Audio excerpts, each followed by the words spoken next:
Here is some techniques for watercolors and blending, especially with the same color.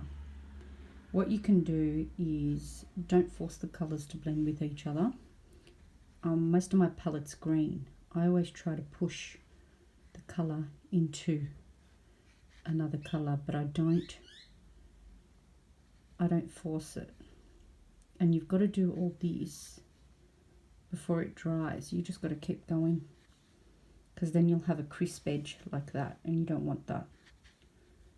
You want to make a blend like this. See how all the colors just go into each other. So after you do that, you get another brush. So I've mirrored the top here, and just decide if you want to do the same up the top as the bottom. I'm going for a really good, as you can see, like a nature green effect there. And this one I've added a little bit more like a turquoise green in it, just to give it a different effect, because I'm going to use these in the artwork I'm doing. So I'm using this palette here. This is a really good palette. It's Japanese brand. You can get it from Riot Art. It's really good. It's really, really good. It's called Gansai. That's the colours there. And they're the exact colours that you'll get. It's quite good. I find mixing these colours, they're okay, but they're quite accurate. I find this colour palette quite accurate, and you get these beautiful colours. Can you see them? And I also use different brands.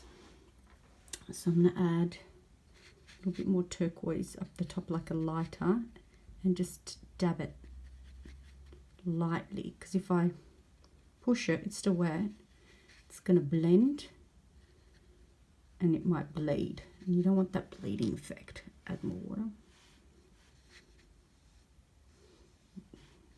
If you get good paper, I'm using Canson watercolor paper. I try all different sorts of paper, but I do like the Canson watercolor because it's quite white. It doesn't have that yellowish effect. I just try to dab, or in circular effects to get a really nice cloudish effect. And then when I go over the other lines, I go very light. Add more water. And then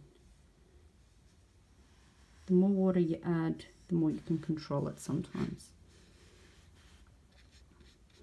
I'm going to use this piece in these gorgeous chakra cards that I'm doing, but I do quite a few of them, and then I chop them all up and add it in my piece of artwork. So it's just pushing the colour around. It's all about pushing. Can you see how you get that gorgeous cloudy effect? And I might try to get rid of this dominant part here,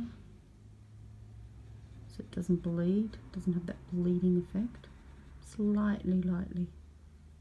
That will dry beautiful. You see? Looks like green clouds everywhere. It's gorgeous. Thank you.